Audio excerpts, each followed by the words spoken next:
এবার আমরা শিখব কোন শব্দের শেষে double S I O N sion বসে।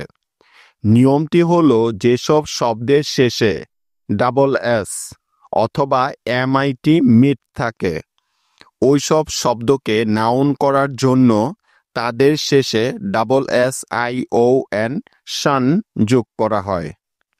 তাহলে চলো এই নিয়মের কিছু উদাহরণ দেখে নেওয়া যাক, যেন নিয়মটি খুব ভালো করে মাথায় গেঁথে যায়।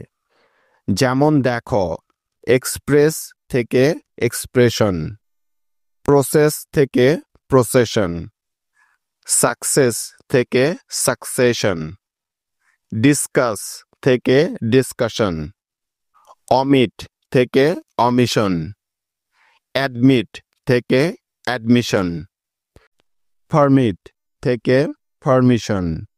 তো গাইজ, লক্ষ্য করে দেখো, উপরের প্রতিটি শব্দের শেষে হয়তো ডাবল এস আছে আর নয়তো এমআইটি মিট আছে।